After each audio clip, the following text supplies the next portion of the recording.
Welcome to the Tournament Poker Edge podcast, brought to you by TournamentPokerEdge.com, the only podcast dedicated exclusively to poker tournament strategy. Now here's your host, Clayton Fletcher.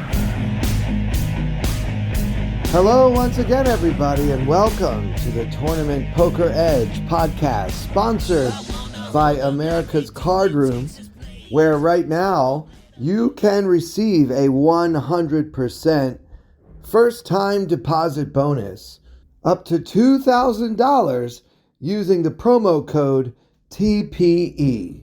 That's TPE as in Tournament Poker Edge.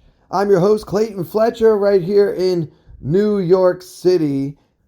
And I want to thank you guys, first of all, for all of the wonderful feedback about last week's episode featuring the great Ana Marquez.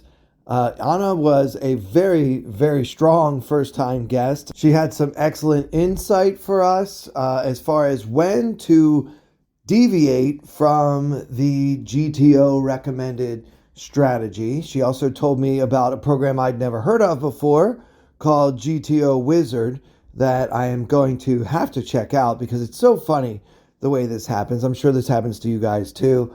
I never hear about something, and then it seems like the moment I hear about something for the first time, it starts coming up over and over and over.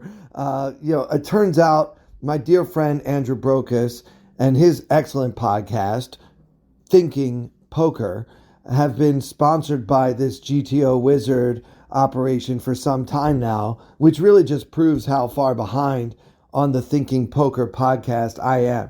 Now, I don't know about you guys, but if I don't keep up with something, whether it's a podcast or a series that I'm in the middle of, I never skip ahead. So if I'm 20 episodes behind on the Thinking Poker podcast, I'm not going to listen to the most recent episode, even if it's a guest or a topic that I'm extremely interested in, until I listen to the other 19 in order first. Now, I don't know, maybe other people don't do things this way.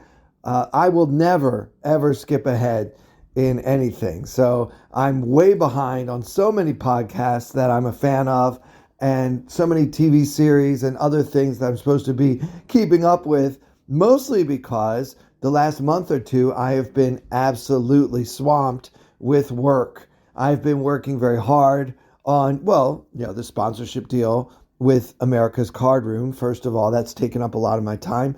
But also, as many of you know, I had a major performance at Westside Comedy Club right here in Manhattan a few weeks ago, and that was a big deal because it was a special that I was recording. We had a camera crew, we had audio visual engineers, we had a lot of tech support, we had just a whole crew there for my big taping. So that was obviously a performance that was very important to me, and it was taking up so much of my time. It really results in me not keeping up with anything that is not deemed absolutely essential. And as much as I love Andrew and the Thinking Poker podcast, it can't be considered essential. It's very important, but not quite essential. So I fell way behind on that and so many other things. But now, for the rest of the year, I will be in catch-up mode. I'm also hoping to see some of you next week in Las Vegas, where the World Poker Tour is holding its championship festival, a $15 million guaranteed main event with a $10,000 buy-in. So I'm excited to play in that. I'm very excited to hopefully see or even meet some of you there. Please let me know if you're planning to attend the festivities in Vegas by tweeting me at Clayton Comic. That's my handle on Twitter, Clayton Comic. Also want to encourage all of you to join the TPE Discord, where things have been really bumping lately. We gave away a $2,650 Venom PKO seat.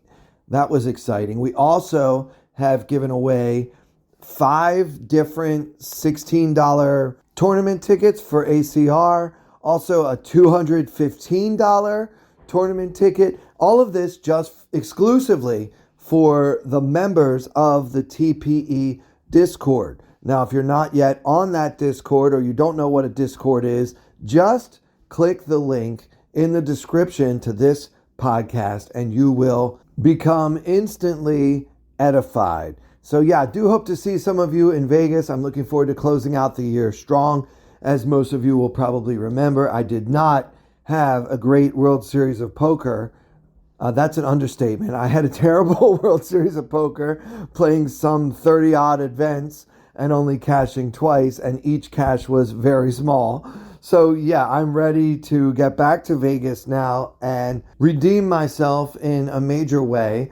There's something called the Prime Championship, which is an $1,100 buy-in with 3 different starting days. Of course, the 10K I already mentioned with a $15 million guarantee, which is officially the largest guaranteed prize pool in live poker tournament history. And of course, we cannot forget my favorite tournament of them all, the Mystery Bounty. Some of you know I made day 2 of the Wynn Mystery Bounty over the summer. I had a halfway decent stack. I got it all in super good in a spot where I could have collected a bounty and actually had the experience of opening one of those envelopes that could contain anywhere from $500 all the way up to $250,000, and took a bad beat, which basically put me out of the tournament. So I have many important goals on my calendar that are circled, and one of them with blood red ink is to avenge my terrible loss in the Wynn Mystery Bounty. This time it's a $1,600 buy-in. So something for everyone. And if all of that is outside of your comfort zone, don't worry. There are plenty of cash games and satellites for you to indulge in. Just show up in Vegas later this month and I will see you there. All right. So for this episode, I want to continue our review of the recent Venom, the PKO version on America's Cardroom. This is the same tournament that we've been discussing for a few weeks now, and also the one from which Ana Marquez took the hand that we reviewed on last week's episode. So the blinds in this spot are 5,500 and 11,000, and there's also a 1,600 ante per player. I love these blind levels. You'll never see that in a live tournament ever in your life. Remember, guys, this is not a big blind ante. It's an ante per player, so it does sort of change some strategy considerations, I think. In this hand, we start with 820,000 in our stack when the big blind is 11,000. So we are doing quite well. There is about 30,000 in the middle, and we've got 820,000 in our stack, which is right around average at this stage of the tournament, maybe slightly above. In this tournament, you begin with 300,000 tournament chips, and the blinds do increase rather slowly. Here we go. We are in the cutoff position at a pretty tough table. There are a few loose wild players at the table, but there are also a couple of epic world beaters, particularly the player on my immediate right. So this is the same table we were discussing 2 weeks ago when we were reviewing the same tournament. So the action goes one fold, and then the player in second position, who is relatively tight. He's running about 18-11 over 500 hands. So he's fairly tight, and he opens for the minimum to 22K. The action folds to hero, Clayton comic, in the cutoff, and I've got an ace of clubs, 9 of clubs. So what to do with ace 9 suited in this spot? So we have one of the shorter stacks at the table. Again, our stack is right around average, but we've got a player on our immediate left on the button who is a very tough opponent. He's got over 3 million in chips, and the blinds each have us covered, but just barely. Now, the playing styles of all the players on my left, they don't seem to be too afraid of mixing it up and getting in there. And so for that reason, I don't recommend calling with the ace 9 suited. Anyway, ace 9, ace 8, ace 7 suited, I don't think they make really good calling hands, even in position anyway. Like, what are we really hoping to flop. I mean, unless you hit a flush or a flush draw or some crazy 2-pair, you are not going to be super confident no matter what happens. For example, if I flop a top pair of 9s, I will still have to worry about the under the gun +1 razor having an overpair to the board, and then that could cost me a lot of chips. If I flop an ace, likewise, I have to worry about having kicker problems down the line and how many chips am I willing to lose with top pair and a 9 kicker. Now, these problems are only exacerbated by the fact that we have tough opponents to our left. And so for that reason, I think that we either want to 3-bet to get rid of those players and try to isolate the pre-flop razor, or just fold the hand. You don't have to play every suited ace you're ever dealt, and doing so is certainly a losing strategy. So this might be a spot for a fold. And given that the original razor is only an 18% VPIP kind of guy, that is exactly what I do. I included this hand in our discussion, though, because there are many times when I have a suited ace in position, especially on the button, but oftentimes in the cutoff as well. And I will put hands like this one into my 3-betting range. But in this particular circumstance, with all of these different factors to consider, I found the fold button, and I'm pretty certain that is the best play. On the very next hand, so now we are in the hijack, and the same table, same blind, same everything, except the button moved one spot to the left.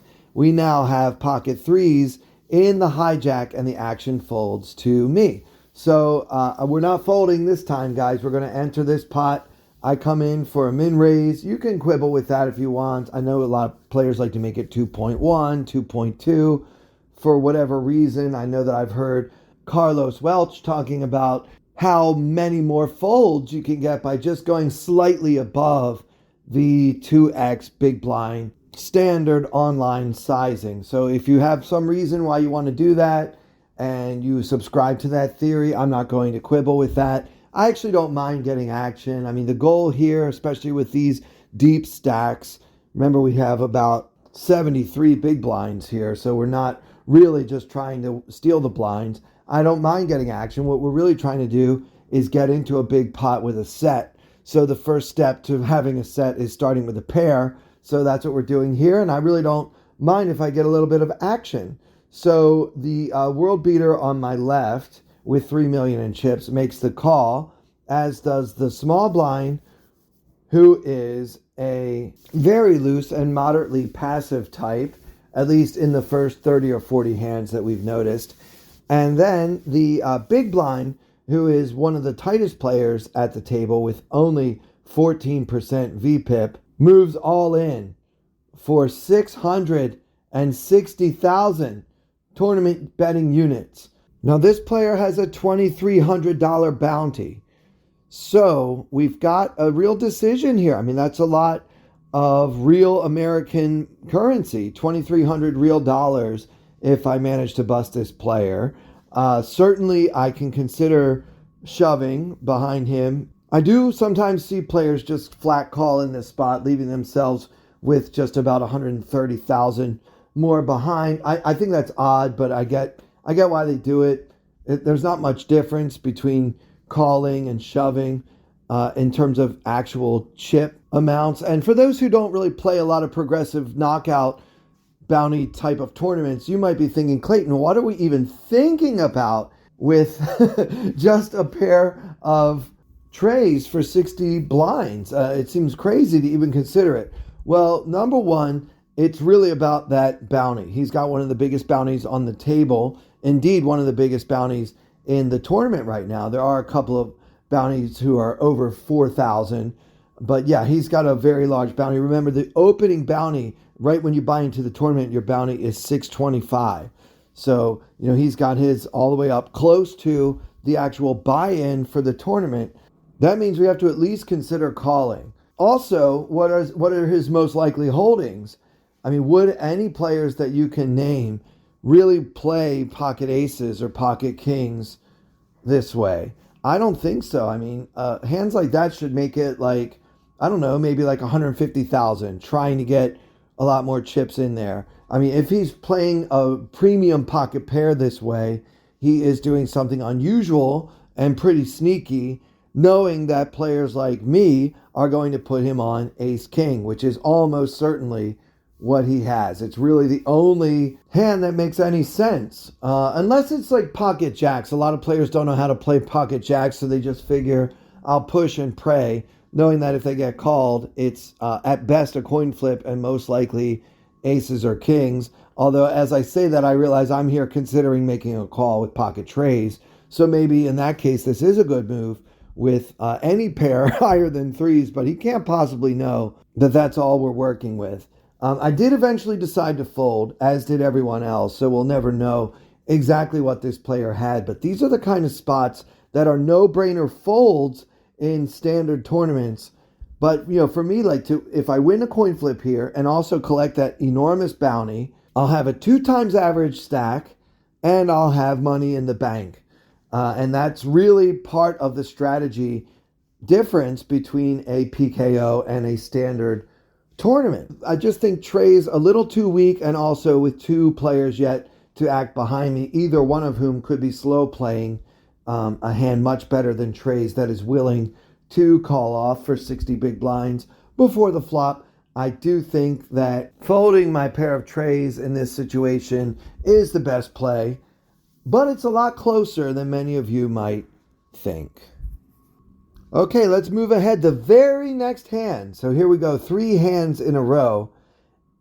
We are dealt pocket tens, and this time we are in the low jack. And some very strange behavior occurs as the player under the gun limps in, and the next player to act is that world beater that I mentioned before. Now this guy has an 11% ROI over 10,000 hands with a triple-digit average buy-in. So he is no joke. This is one of the top players on ACR, and he also limps in. So there are 2 limps, first to act and second to act. And now Clayton in third position at an 8-handed table, aka the low jack. The low jack, I've got pocket tens, and there are 2 limps in front of me. Now here I am, third in. What should I do? Now you can limp along if you want to, especially given that the player on your right is so tricky and so tough to figure out. You can absolutely just limp right along with him if you want to, but just understand that if you do that, the downside of doing that is that you basically turn your pocket tens into pocket deuces. Mostly you're going to hate every flop that doesn't contain a 10, so you're kind of playing in a huge multi-way pot with lots and lots of opponents with a pair that's probably good before the flop, but will usually not be good on the flop unless, the flop is magical or something.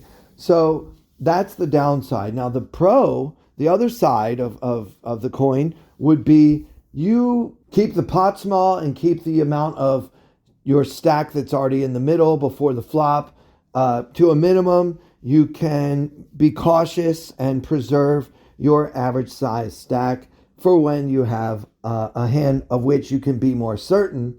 So that is the case for limping along. But you guys know me. I like to be aggressive. I think that 10s are going to be good versus these 2 limpers a lot. I would like to isolate the first limper if it's possible to do so, but of course it will not be possible to do so.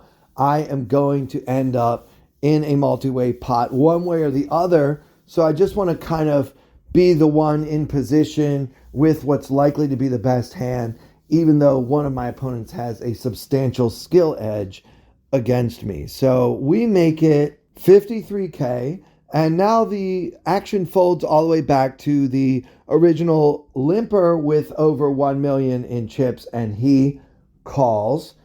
And next, the really tough player who had over-limped in second position 3-bets me to 260,000. Now remember guys, I only start this hand with just under 800,000. So this raise represents about 28% of my stack. Do we want to just call and put in almost a third of our stack with pocket tens, knowing that we're usually going to hate the flop and have a really difficult decision against an extremely difficult opponent, which is likely to be for our tournament life on the flop.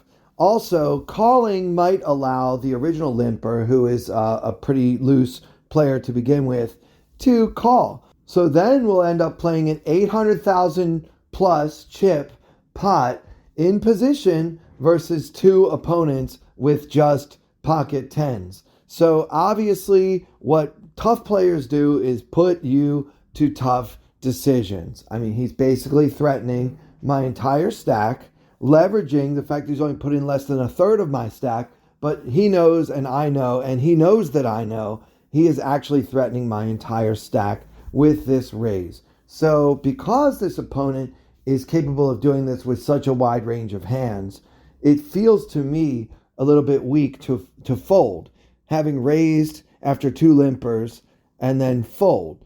I also don't like the option of just flat calling the raise to 260 because, well, for the reasons I already laid out. I don't want the other guy to come in. I don't want to have to play a three-way pot for all my chips with pocket tens, knowing that I'm usually not going to hit a 10 on the flop. You know, the real question is, what is his range for limping after an under the gun limp and then three betting my raise in third position? I mean, this just feels so strong. But if we just go around folding pocket tens every time a tough player puts us in a tough spot, we're just going to be hemorrhaging tournament chips to that tough player. We also have to worry about the under the gun limper. Just because he's a loose player doesn't mean he's never going to do this with aces. As a matter of fact, nowadays when you see the limp under the gun, you have to be more worried about aces from those amateur players than you do from the professionals. The reason for this is that the professionals know the solvers don't actually like that limp 3-bet strategy under the gun with the big premium pairs. Generally speaking, at most tables, you are going to do better by just go ahead and put that pocket aces into your standard under the gun raising range, which also includes other big hands, premium pocket pairs, and then a few hands like ace 5 suited and jack 10 suited for balance. So when he limps in, because I see him as recreational, that is another reason for me to worry that my tens could be no good in this situation. And now I have to act before him, which really makes me wish I had just limped behind the two limpers in the first place. Another fine mess I've gotten myself into. So what to do facing this limp 3-bet from one of the best players on the whole website? Well, look, guys, we start this hand with about 73 big blinds. It might seem crazy to you, but my logic tells me I'm all in. So I put the whole stack in the middle. I am at risk for my tournament life and very happy to see the original limper fold. But obviously the tough player calls and he's got ace king. Now, guys, when I tell you that I need to win this coin flip, I'm sweating. I'm sitting there. My heart is pounding. This is a huge hand. How did I get myself into this gigantic 160-some chip pot with just pocket tens versus ace king? I mean, we certainly don't see this kind of action in the Killingbird home game every Tuesday night on twitch.tv/Killingbird. I'm just sitting there thinking no ace, no king, and boy was I happy when the flop came out 10, 9, 7. My opponent was drawing virtually dead, and Clayton Comics scoops this massive pot. Now, many of you would say I took way too much variance in this spot. I certainly could have just limped along with my tens and tried to hit the set and then tried to get paid. But yeah, I guess I just did not want to get outplayed by this tough player, and I thought that tens were a little too strong to fold before the flop. I want to know what you guys think. Hit me up on the Discord and the TPE Discord. Again, there's a link to join that Discord for free in the description of this podcast. You can also let me know your thoughts on Twitter at Clayton Comic, where I always appreciate when you guys tweet me or send me DMs. I actually prefer that you do it in a public way so that we can all benefit from the conversation and keep the dialogue going, if you will. But, put yourself in this tough player's shoes for a minute. How many of you have ever limped behind an under-the-gun limper with ace-king? I mean, that's just not a hand that he's supposed to show up with very often. He had a plan for the hand, which was, I'm going to limp and then be ready to put in a 3-bet. He's kind of hoping that I or someone else decide to put in a raise.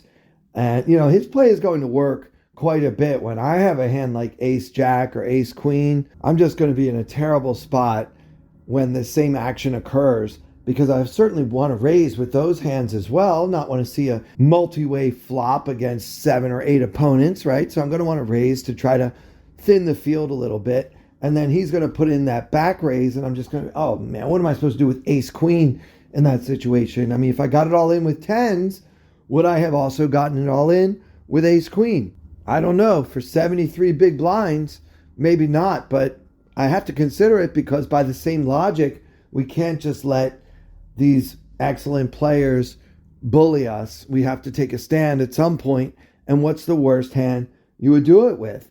I mean, at the point we get to like pocket 7s, pocket 6s, suited aces, suited broadways, I'm mostly not raising in the first place. Those are the hands where I'm trying to just get a good flop and then build a pot.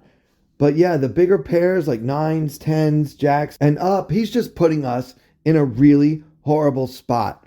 So just think about that when you look at your overall strategy. What hands would you never show up with in this spot, like where you limp behind an under-the-gun limper when you are in second position, and that under-the-gun limper is a loose and mostly passive, pretty bad recreational player? I'm not sure that in villain shoes I'm ever going to show up with ace-king offsuit.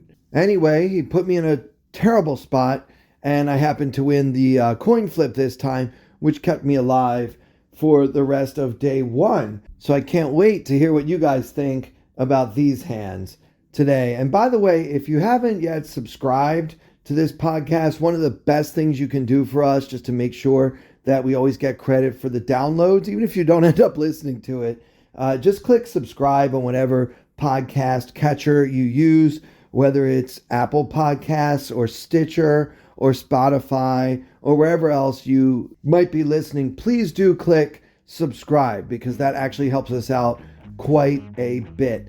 And that'll do it for this episode. Hoping to see some of you in Las Vegas later this month.